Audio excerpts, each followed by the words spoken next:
get us started Yeah. and introduce today's lecturer. Unlike our first two lecturers, Molly is not originally from the Commonwealth of Massachusetts, Oh, but like our first lecturer, she is a Buckeye. Uh, like Craig Genza and I, Dr. Jones Lewis earned her PhD at The Ohio State University under Dwayne Roller and is now an associate teaching professor at University of Maryland, Baltimore County. She researches, I should note, Molly is an indefatigable researcher.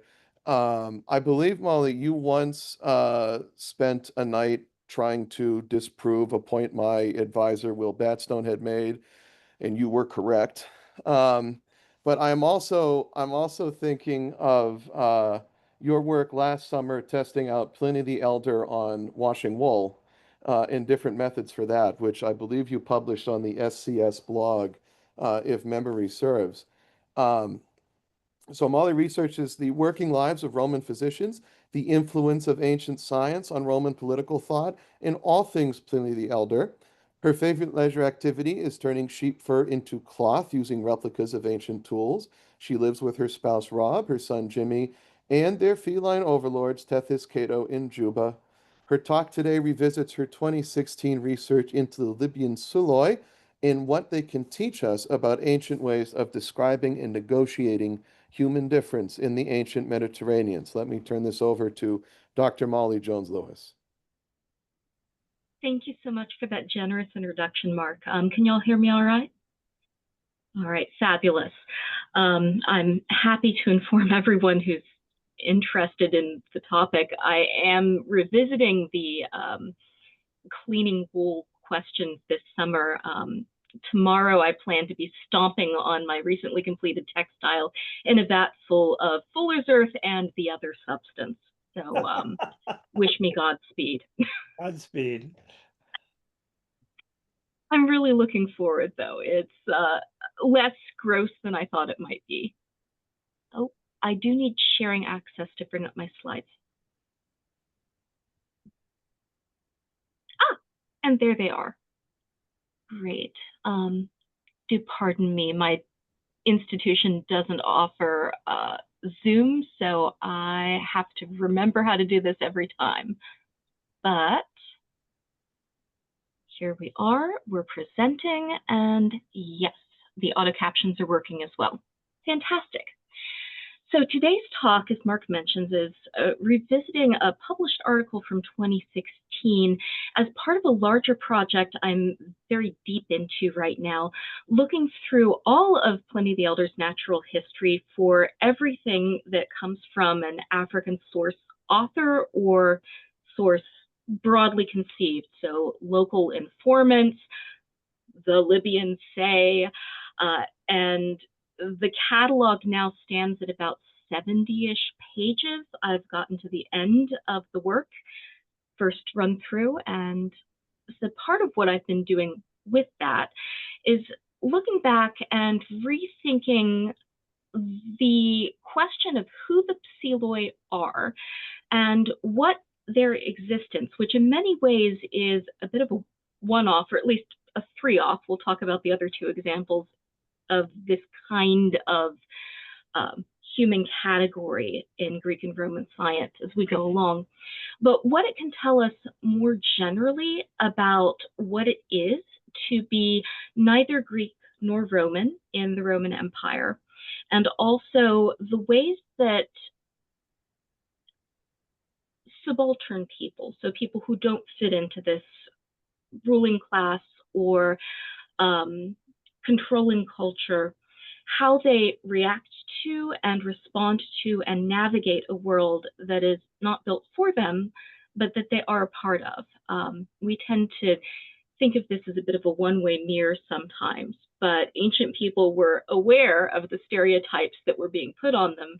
And the Psylloi gives us a really interesting example of how one group takes this and runs with it. I'm going to begin at the beginning with the first mention of these folks that we get in Surviving Ancient Sources. This is from our friend Herodotus. And it's a bit of a strange place to start because Herodotus tells us that these people are extinct. They have died in a sandstorm. This does not seem to be the case. People with the same name in the same region pop up in later sources, as we're about to look into, but it's an interesting place to start. And even with this beginning, there are some themes that are going to pop up. They disappear into a sandstorm. There's aridity, harshness, and marginality. All of this is going to become important as ancient scientists come up with this concept of who lives in the sandy regions of the Maghreb, North Africa, and what they're like, and how to conceive of them. We'll spend a little bit more time because this becomes a bit more interesting. So here is the earliest source, which is not Herodotus, actually. I'm going to back up. Democritus is a little earlier, but it's preserved in Aelius Promotus, so it's a later author quoting the earlier author. Ancient science is like this often. Democritus mentions that there is a people named the Psylloi, and that they can treat the bites of the Canades, which is some kind of viper. We'll talk about what kind in a bit. And that they are native to or active in the region of Libya near Cyrene. Libya is a difficult toponym to deal with in the ancient world because the earlier the text, the more generally it refers to all of Africa that is Mediterranean facing and not Egypt. So this includes Cyrene, the Syrtis, and modern day Morocco, the Atlas Mountain Plateau.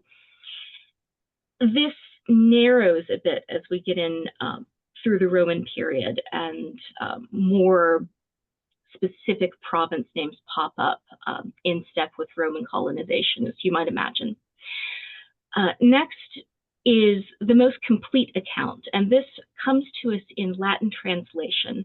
The original author is Agatharchides, but the full text doesn't survive. This is in Pliny the Elder in Natural History Book 7, which is a larger text about human difference.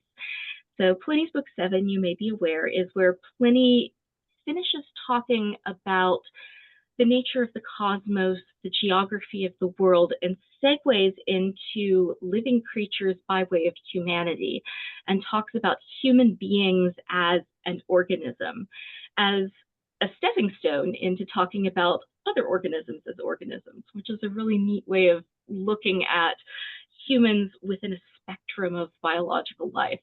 One of the many reasons to love Pliny the Elder, and full disclosure, I'm a little too fond of him. Problematic favorite, but he's delightful. Here then, early-ish in the chapter, so chapter 14 of book 7 is almost at the beginning, not quite.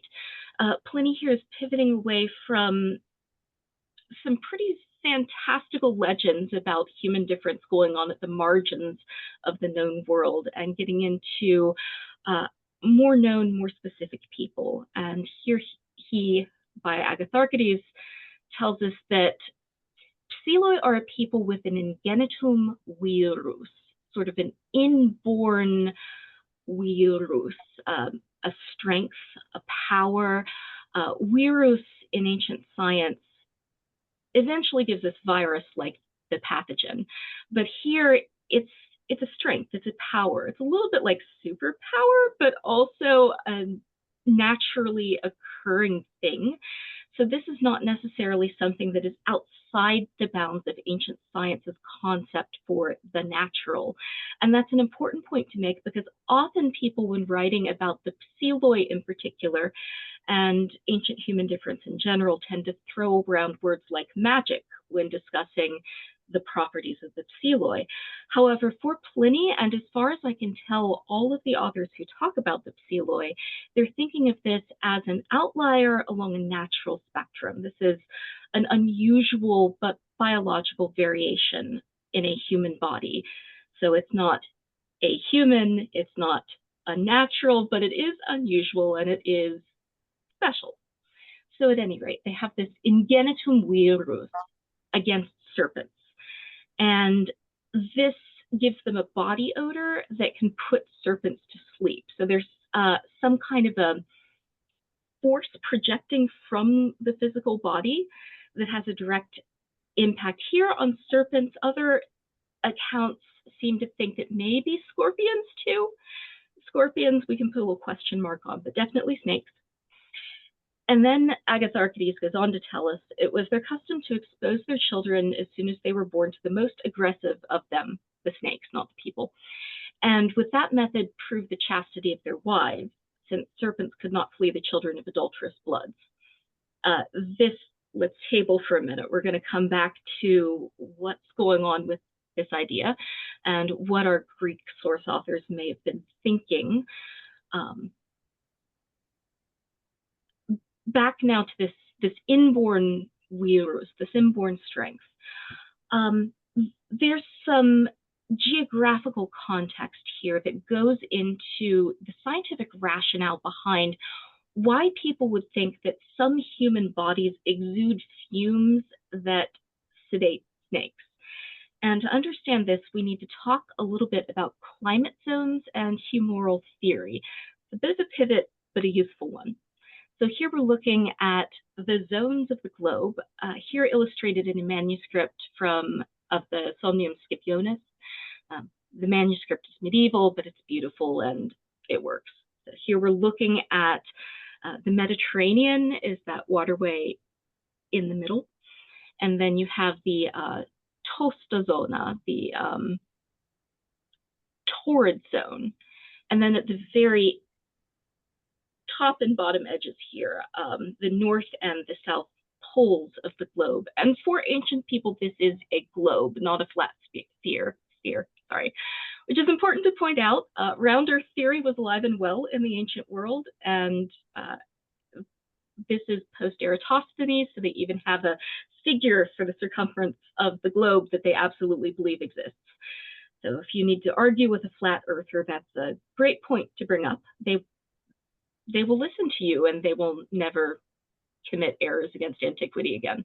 It'll work great. At any rate, so here we are looking at our globe. The torrid zones, or the toasty zones, are the places that are closer to the sun, and therefore they are baked in the same way that things that get close to fire are baked, toasted, tempered, burned. So there's a dearth of moisture and a surfeit of heat. Actually, I'm going to be a bit more specific. So the middle body of water is not, in fact, the Mediterranean. The Mediterranean is in the middle of that fifth from the bottom, second from the top temperate zone, the ecru, kind of like the shade of a manila folder. There's the Mediterranean. You can see the Black Sea sitting sideways there at the top. So the Mediterranean is in the temperate zone, but just below coastal North Africa, you begin to get into the torrid zone that leads into the Sahara. So this is a zone that is hot, it is dry, and this neatly clicks into a theory, not the only theory, but a theory of the human body that was dominant amongst thinkers in the Grecophone tradition of science and adopted by many, but again, not all or even most Romans. That is the idea that the body is composed of a mixture of fluids called humors, and that these fluids are analogous to four elements in matter. So earth is analogous to black bile or melancholia, which we think is a fluid produced when your digestive juices come in contact with blood. It looks kind of like coffee grounds. If it's coming out of your patient, very bad sign. So melancholy, not a good sign to see. Hot and dryness is associated with the other kind of bile, yellow bile or choler, C-H-O-L-Y, choli, in the Latin and medieval tradition. So this yellow bile was hot and dry and is the fluid produced and stored in the gallbladder. So this is your gall fluid, which if you've ever had a particularly bad bout of flu, you will recognize as the drying acidic fluid that occasionally comes up when you're having a very bad bout of nausea. I'm sorry, this has gotten a little graphic, hasn't it? But this is super important because this is the humor associated with hotness and dryness. And in a model that views the human body as a collection of fluids that mirror the environment around the body, it's reasonable to conclude, as many ancient people did, that the zone that you grow up in and the zone that your parents evolved is a word I'm trying not to use, but the zone that your parents were born from and developed to live in influences the kinds of humoral mixtures in your body. And in a torrid zone like Libya,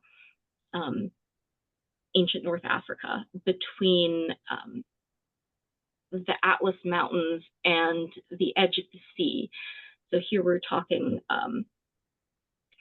the sandy interior of Central Africa. I've got it on a map in a minute. We're imagining people who are born with excess heat and excess dryness. And this is also a scientific model that views snake venom as a kind of distilled form of yellow bile. So snake venom heats. It causes a heating sensation when it is injected into your body, and it creates lesions that look a lot like burns. So snake venom and venomous snakes are associated with heat, dryness, yellow bile, and the most venomous of these live in a region that also happens to be hot and dry. So a lot of things are coming together for hotness and dryness to be associated with bodies coming from the zone. So far, so good.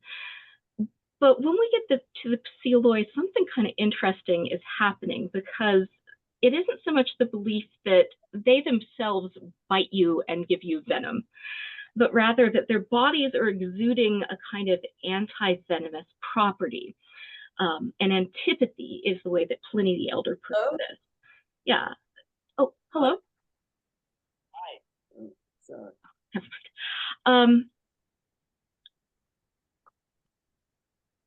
This keys into an idea that nature doesn't like to make one thing without a balancing force. And the idea seems to be with the Psylloi that in a region where the snakes are the most dangerous, nature is also developing humans that have natural defenses to the snakes that are part of their bodies, heavily associated with their place of origin. And it's not a coincidence, I think, that the Psylloi are conceived of in all versions of their origin story as autochthonous. That is, they're felt to be native to Central Libya, not immigrants from any other place, and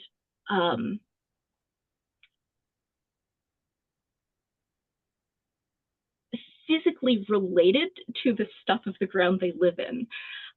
This model of autochthony is one that you see in associated with other places across the Mediterranean too. Athens would be the example that you're most likely familiar with. All this in mind then, here is a map with wonderful certainty. They make it look like it's really clear where the Psylloi allegedly lived. Close enough, but just to give us an idea of the lay of the land. So Cyrene, you can see to your right, Carthage on your left, and then the deep Gulf of the Syrtis, this sandy, I wouldn't say harbor list, but not a lot of ports in this region.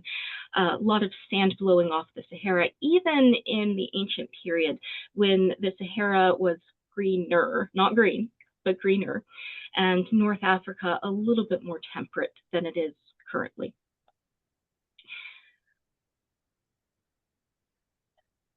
Let's see. Rat. My window is covering up my slide, but yeah. In service to this, I've got a picture of what now is a much more arid place than it would have been in antiquity, but this is Old Garama.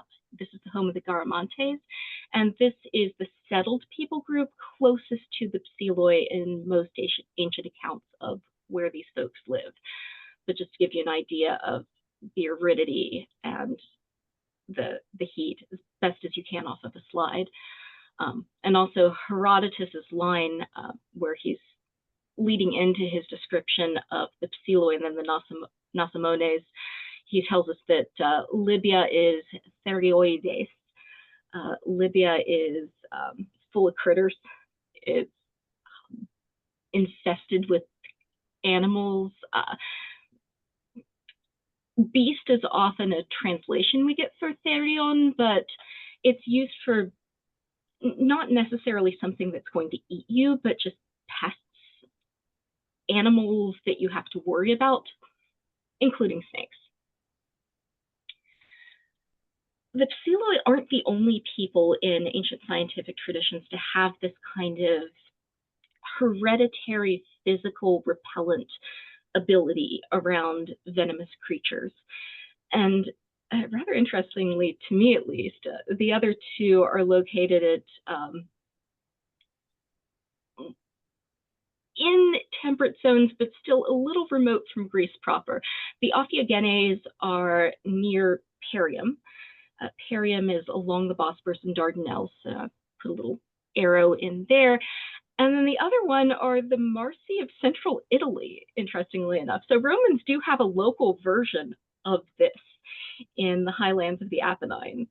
And it struck me as kind of interesting and a little humorous that when Romans do go looking for pest control specialists to hire, they don't seem to go local here, which is interesting. I don't know what to make of it, but it's interesting. But perhaps part of the reason why the Psylloi are considered the most on brand, the best of these options to go for, assuming for a minute that none of these are fictional, which is a bit of an assumption, but I've got more ground to stand on with the Psylloi than I do the Ophiogenes and perhaps the Marsi. They are in the most torrid of these zones and in an area where they're the least circumscribed by geography. So there's a lot of room within which to find them. And if you were looking for the most effective snake repellent human, this is a place that would make sense if you're an ancient scientist. Okay, so I promised we'd talk about the snake pits. We're going to talk about the snake pits. Why would you put your baby in a snake pit? You wouldn't, is the answer. Please don't. But this myth, I hope it's a myth, although Pliny the Elder seems to imply maybe that he might have seen this, or at least known somebody who saw this, that in order to prove that your kids are really your kids, you put them in a pit with the most dangerous snake you can find, and if the snake runs away, that is your baby. Is a really interesting paternity test, but one that tells us a lot, perhaps accidentally, about how ancient people are conceiving of heredity, identity, and membership in a racialized cultural group, as we have with these Psylloi. This isn't a test where we're measuring the baby's temperature, say, or seeing how much bile we can get them to vomit when they have the flu. We're assuming that they're going to inherit it from their parents, regardless of where the Psyllos happens to be when they're having this baby. It's not specified they're doing this in Libya, so yeah, that doesn't seem to be part of the idea here. Gives us a sense that we've got a hybrid model of heredity that is both environmental and genetic. I'm not going to bring up Lamarck, but I just brought up Lamarck. The other thing that interests me about this, though, is that this is the kind of perhaps urban legend concept that would make sense to a Greek and Roman crowd, because exposing babies to snakes is baked into the core mythology of Heracles' infancy mythology. The idea that the divine infant exposed to snakes is able to defeat them, in Heracles' case, by strangling the snakes, not by wafting snake repellent, though, and thus proves that he's descended from Zeus.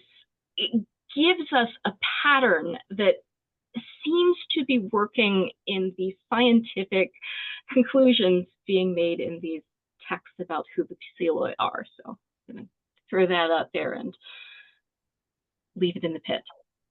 Here's the point where we're going to pivot away from legends other people are telling about the Psylloi and into tales of what seem to be actual people claiming to be Psylloi and interacting with ancient authors directly. So we're away from legends a bit and into something more real is a loaded term, a little bit more tangible.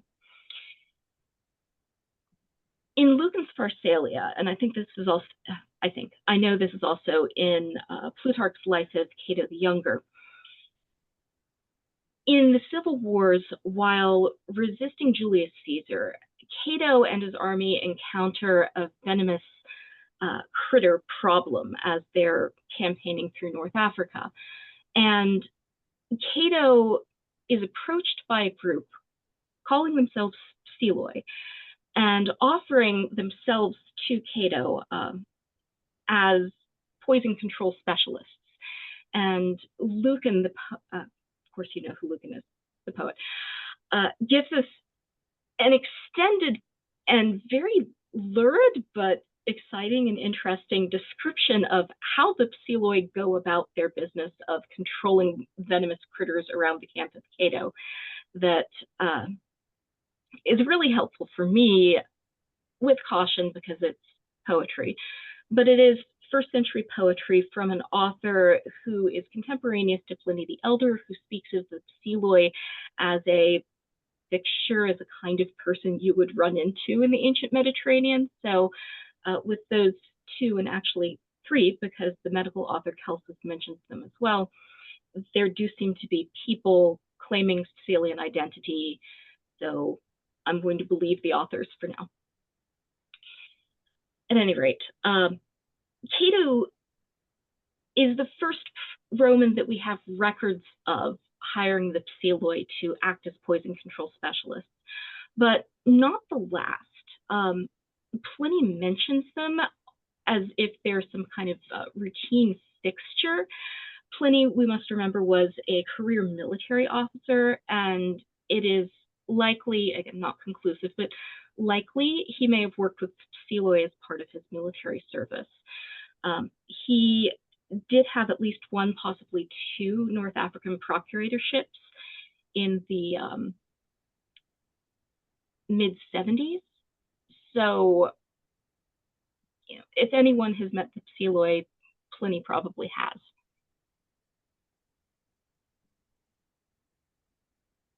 So let's talk for a minute about what these interventions look like.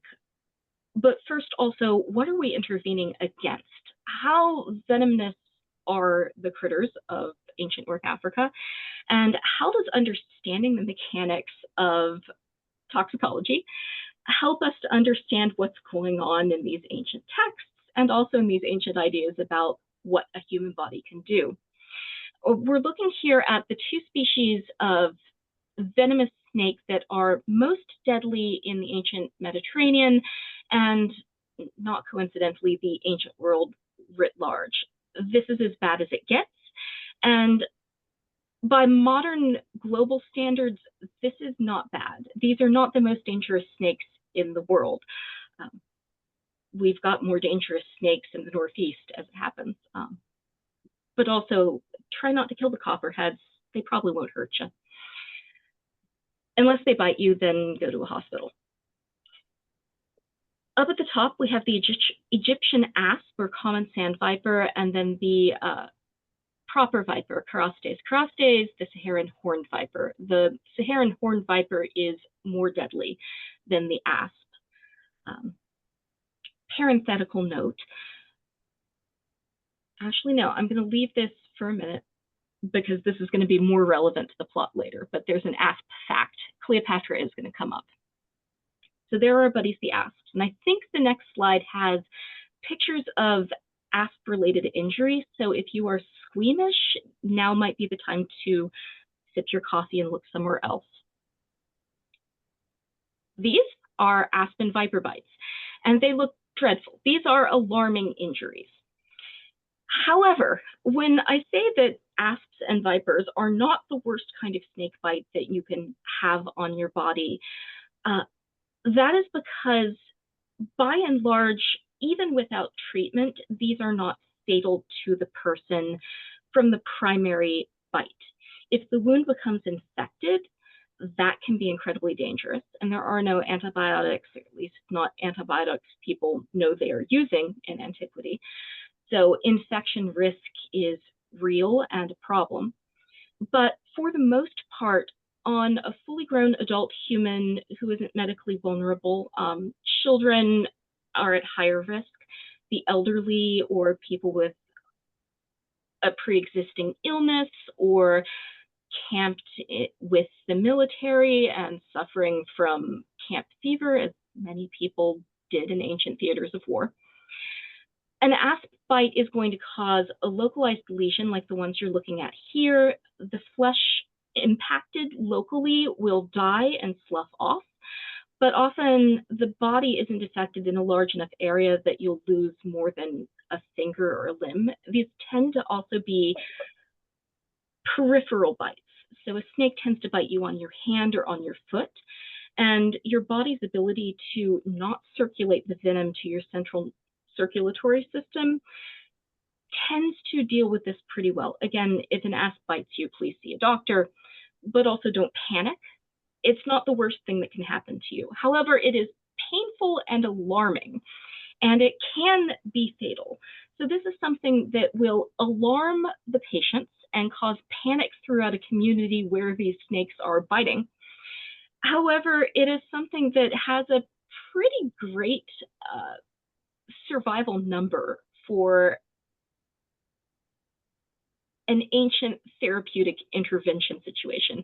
If you're a doctor in the ancient Mediterranean, treating snake bites might end up with you having a lot of very grateful alive patients. There's some suggestion here, away from the snakes, and one last gross slide, but not as gross, that the Psylloi also expanded into insect venom control. The death stalker scorpion is also native to the Sahara and the same regions as the viper and the asp. They are even more survivable, with apologies to Didius Falco and Helena, but she probably would have lived no matter what. And if you don't know what I'm talking about, I'm sorry. I just really like Didius Falco novels. Anyway, there's a character who gets stung by a scorpion and lives, which is the expected outcome. For adults, death stalker scorpion stings are quite survivable, but again, the elderly and children, it's not so great a survival rate. But again, this tends to be a local and alarming lesion that can clear up on its own. I'm gonna move away from the grossness. We're away from the grossness now, to talk about the interventions described across the texts telling us what Psylloi do. In the Lucan passage talking about the Psylloi and Cato the Younger, they begin by creating a smoke perimeter around the encampment. And this is a really effective thing to do if you're worried about being attacked by snakes, particularly, but insects as well. Snakes are very sensitive to smells, and they can be warded off by really pungent, oily, ground-hugging smoke. And that is precisely what the Psylloi do. They take deer horn, and if you've ever been around a dog chewing on an antler or a horn, you know how pungent material this is as it's dissolving either in dog saliva or burning. and a bunch of other aromatic gummy plants that would create a really heavy ground-hugging smoke. There's chanting, and then here's where it gets odd by modern standards. They spit onto the wounds and then lick them and then like snuggle the victim and kind of hug them for a prolonged period of time. And this does sound odd to us, but again, keep in mind the scientific model they're working on and the legend that Cato and Romans after him would have been working with from their Greek authorities is that the thing that stops the snakes is inside the body of the Psylloi, and that in order to transfer it to somebody else, you have to give the other person's body a little bit of that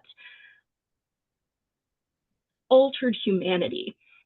So one way to do this is to spit on someone. You're taking your body fluids and putting them on another person. This isn't even the only ancient therapy where spitting and licking comes up. There is so much ancient therapeutic advice about spitting, licking, urinating on. Cato the Elder has some really interesting ideas about what you can cure by peeing on people, for instance. Some of you have met him. Pro tip, make your son eat cabbage and then have him pee on you. Mr. Spouse won't let me try this yet. We'll see. My son finds me very cringeworthy. There is some suggestion in one author, and that's Celsus, the medical author, that Psylloi also sucked on wounds, and we'll be looking, actually, no, that's at the bottom here. And it's an interesting note because it doesn't show up in Lucan, at least I don't believe it does, but Celsus picks this out as the therapy to debunk about the Psylloi. He brings up the Psylloi, says, some people will tell you you have to be treated by one of this kind of humans. You need a Psyllus. But actually their therapies are harmful, they don't work, and then he points out that if you suck on a wound, not only are you going to have a bad therapeutic outcome for the patient, but you're also going to get venom in your mouth, and then the venom might get through a lesion in your mouth, and you might get poisoned. This is true, by the way. Please do not suck on your friend's envenomed snake bites. I hope you never need that information, no matter what the Boy Scout manual tells you to do. Also, what Celsus recommends, cutting into the wound and then putting a cupping vessel on it to apply suction to the wound is a horrible idea. The more you damage the tissue, the more of the tissue will die and the bigger the necrotic lesion will be. So one of the best therapies is not to do anything at all. Let's see, so sucking, cuddling, I brought that up as well. Oh, another thing that Celsus mentions, and this is also a bad idea, is to cover the wound with black salve of Diogenes, for which he gives some recipes. This involves a combination of lead, arsenic, and tree resin. This would be useful in keeping the wound from becoming infected with bacteria. However, you might give your patient lead poisoning. Again, don't recommend. So how effective is what the Psylloi are doing? I hinted with the smoke screen. Some of it is. The smoke screen is a great idea. You can still get scent bombs to keep snakes away from your tent if you're worried about that kind of thing. But these other things, the cuddling, the spitting, licking, chanting, leaving aside for the moment that spitting is not sterile and you can put more bacteria into a wound by sucking on it. So I'm not recommending spitting. However, a lot of these things will keep your patient calm. And one of the most critical elements of a good natural recovery from an envenomed bite or sting is to keep the patient's circulatory system from getting a hold of the venom and spreading it to the rest of the body. So the calmer the patient stays, the more languid the circulation, the better of the treatment outcome you're going to have for the patient.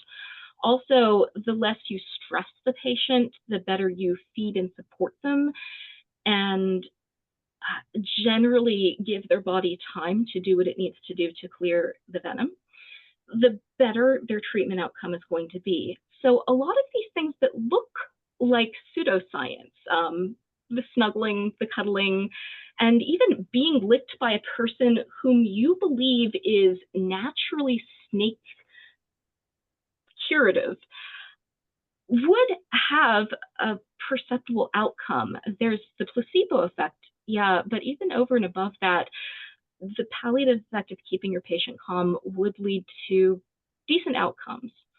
So Psylloi practicing this kind of medicine would have had better than random results.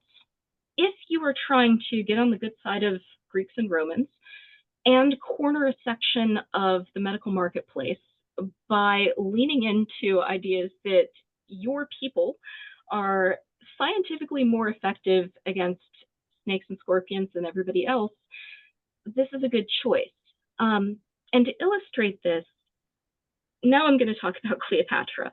So one of the reasons why scholars doubted and eventually debunked, and this is pretty firm consensus among people who do Life of Cleopatra work, an asp is not a reliable way to commit suicide if you absolutely need to do it before the Romans capture you.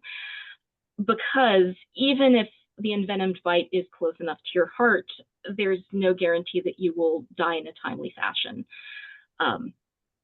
Although some sources do claim that Augustus called in the Psylloi to try to resuscitate Cleopatra, so they do show up in Plutarch, excitingly.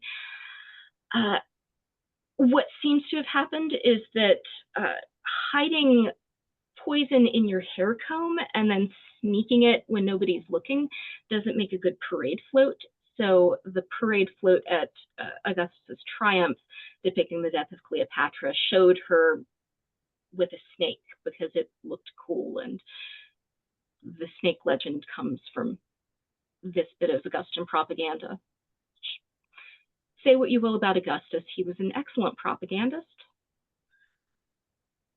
Okay.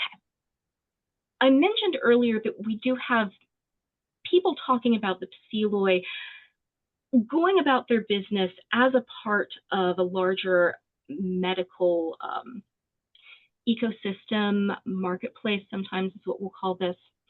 And these are the two I'm thinking of specifically from Pliny the Elder, and they also happen to be the best. These are two different books in the natural history. Total, Pliny mentions them 7 separate occasions. More if we count places where he doesn't name drop them, I think. So in Book 11, here where Pliny's talking about insects, he claims that the Psylloi aren't just treating pest control, but they're also trying to import more harmful pests outside of Libya to drum up business. This, I think I'm going to file generously under Roman xenophobic hysteria. I think this is probably an urban legend built on Roman anxieties about what foreign people might be able to do to them, but it's a telling anxiety because it hinges on a belief that not only are the Psylloi immune to venom, but they're able to weaponize it too. An interesting thought. Then he also talks about having seen, and this is one of the rare occasions where he uses the first person, weedy moose, the royal we here. I/we have seen the Psylloi taking these frogs. He says rubeta. We're not sure what kind of frog or toad this is. Just throwing out a suggestion, European fire belly toad maybe. And they're having this competition where they heat up the toads and then like stick them on their body to see who can put the most poisonous frogs on. which is a delightful way of guerrilla marketing yourself as a toxicologist, I guess. It must have been really interesting shopping for a doctor in ancient Rome. From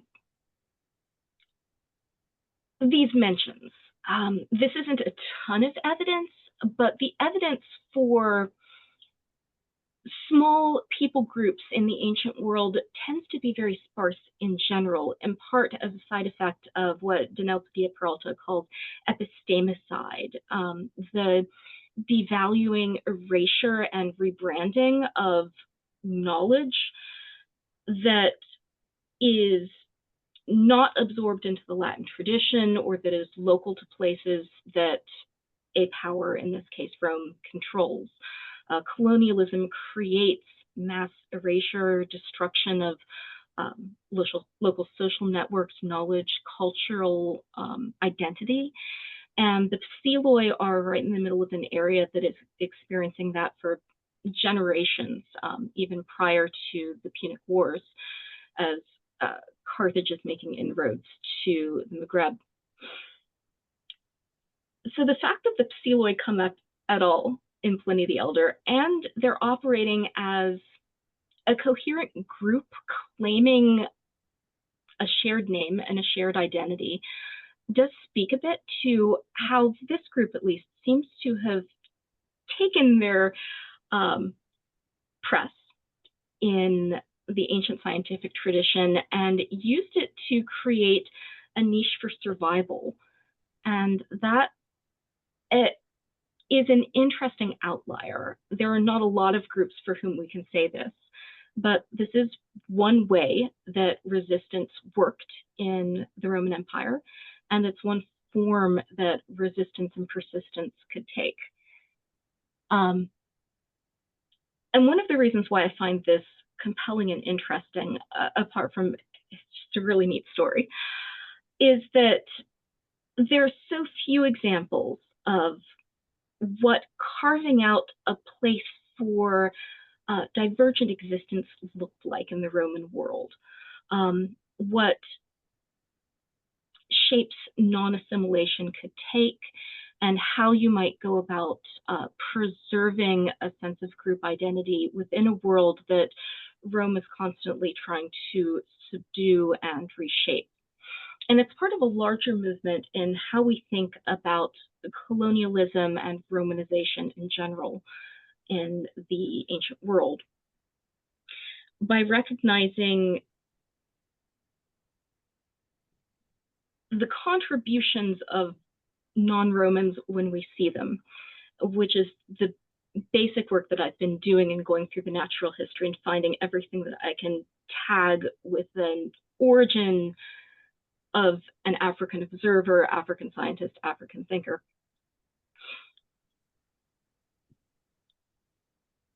Where was the beginning of this sentence? This is one step. The second step is coming up with a sense of the impact that these kinds of thinkers had on the way that ancient Greek and Roman science looked. So these are not just passive observers or victims of expanding first Hellenization, then Romanization, but they are active, if often unwilling, contributors. These are voices in the conversation. They are providing their expertise and their knowledge to the larger world of Greek and Roman science, and being able to attribute and name the source of this line of scientific knowledge in the ancient world, even if it's something as relatively small as how do we deal with snakes? We have recognized and I hope preserved that chain of evidence so that we're, at least as classicists, not contributing to epistemicide ourselves. And that is what I have for you. I hope we're on time. Sorry, I can't see the clock. But are there any questions? Yes, we have any questions for Molly? I did appreciate the you alluded to Danelle Padilla Peralta's work on epistemicide. He actually gave a paper on that the last time we had a virtual CSI a couple of years ago. One of the happiest moments of my career is when he cited me in epistemic. The I was handout very starstruck. the handout he had for that talk was just a huge bibliography that I am still making my way through. There's a lot of rich sources in there. Are there any questions for Molly?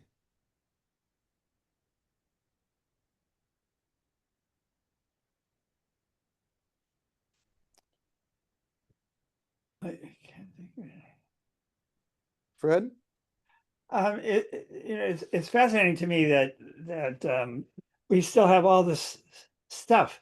For me, that's completely undiscovered. There's an epithet for Pliny the unknown. Emily, that's what you've bared to my vision today. Such a wonderful author. I've started using him with my intermediate Latins, and every time, well, maybe they're humoring me, but they really enjoy him. And like underrated too. I find book 2 one of the most beautifully written bits of Latin, in my opinion, but I have odd tastes. Also, book 19, where he complains about how flax is ruining the world. Delightful. I was curious about a philological collocation. I was reminded of the IB exam site passage last year was from book 9 of Lucan, with going through the different snakes that they encounter there. And I guess I was kind of surprised that some of the images you showed us kind of approach some of those pretty gnarly descriptions. Um, but What an interesting choice of IB passage. Like that's a lot of vocabulary. I don't know if she chose it, but the person doing the workshop tonight was the head examiner for that one last year. But I'm not sure if she chose it. I was surprised, like, oh wow, Lucan. Um, so you mentioned one of the earlier passages that there's in genum virus. Yeah, And that's the Ingenuous word, year. and that's the word that that author is using for the defense that the Psylloi have.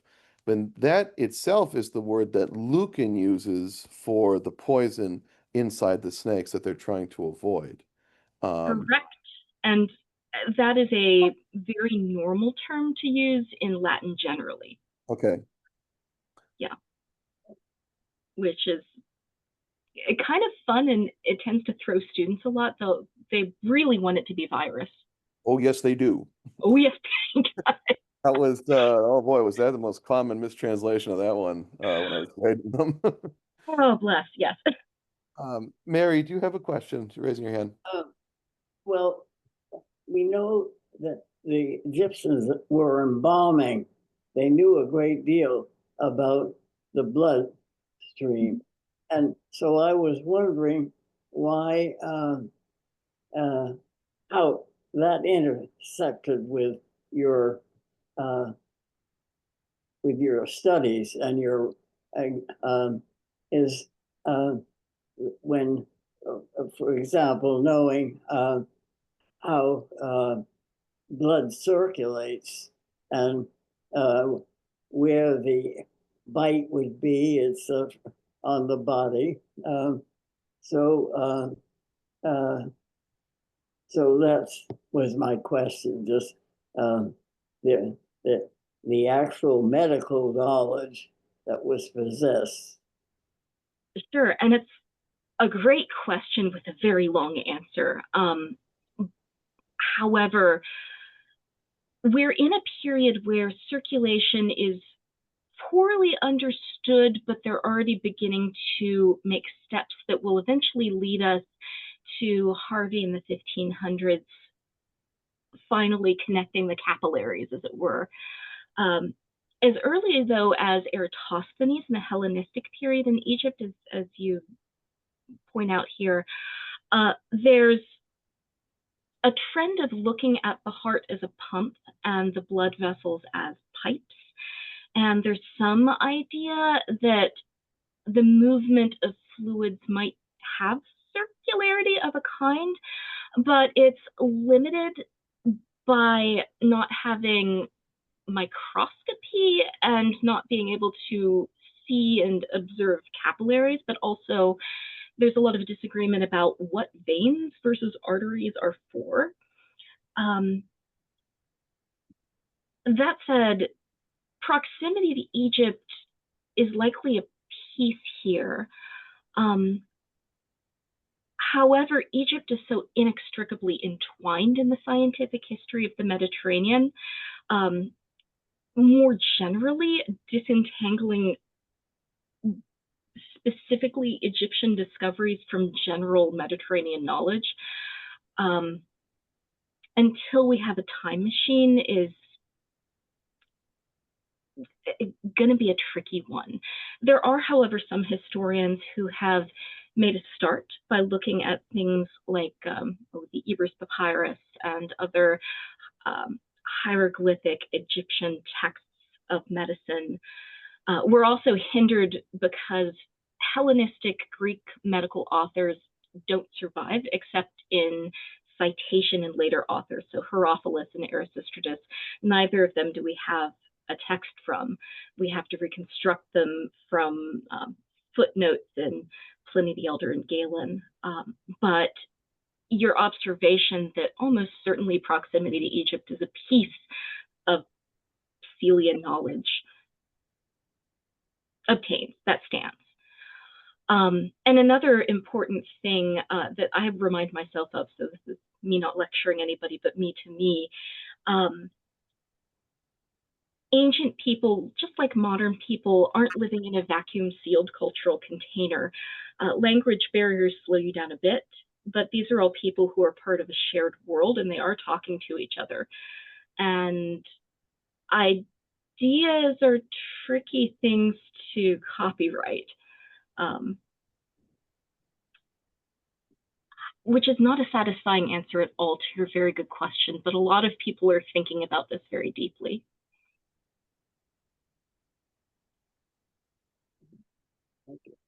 Of course. Sure, Robert? Yeah. What I like about this type of work is the sense of detective work that you do, where you're trying to interrogate well-known texts to find new ways of understanding the world that may resonate in a more modern way than classical studies have in the past. When you do this work, I think it can inspire others, but what do you find, what have you found as an example that really jumped out at you as an exciting discovery? Oh, goodness, I'm going to have to pick one, aren't I?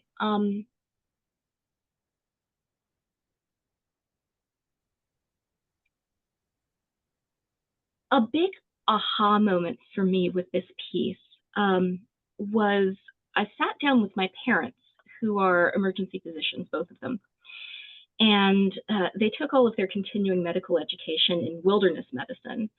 And I was deep in my dissertation, for which this was just a footnote at the time. I came across these people, and I was like, oh, Psylloi, who are they, Pliny? And then you're trying to talk to your parents about your work when you are a classicist, and sometimes that is challenging. So I was like, hey mom, hey dad, can you tell me what we do now if somebody gets bitten by a snake? And the shocker to me, which weirdly never came up in my childhood because my brother loved to play with snakes, is that most bites are dry bites.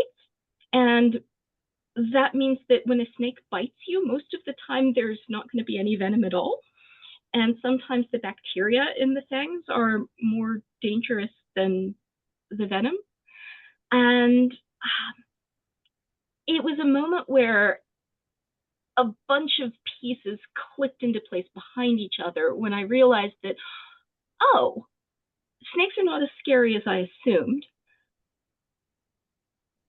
Being calm is not a therapeutically irrelevant thing in this treatment context. And then going back to look at what was going on in these texts and to look at them more generously, not, oh my God, these ancient people are licking their patients, but, you know, would licking your patient help? And then the answers that came from asking the ridiculous question of, does licking your patient help?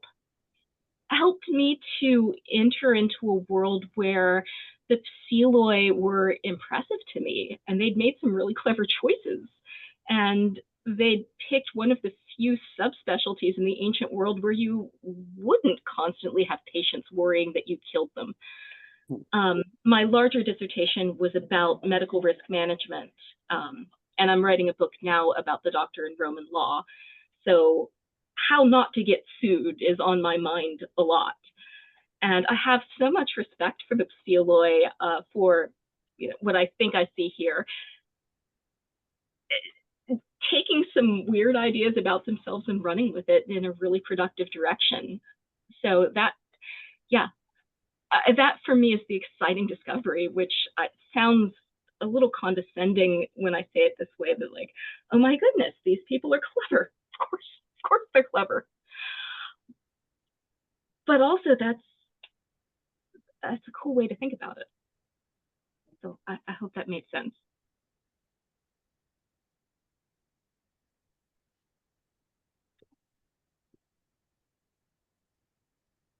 Okay.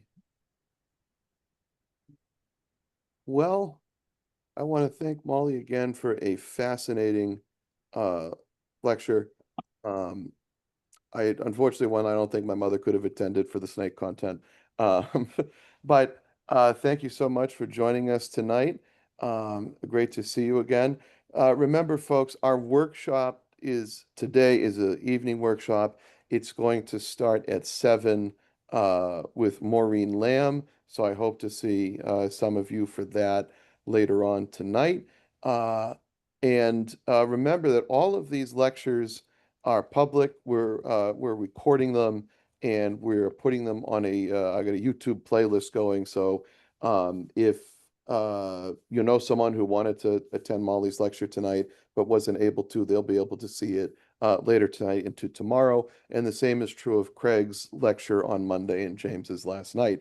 And we'll do that also for Christopher tomorrow night and Professor Coleman on Friday.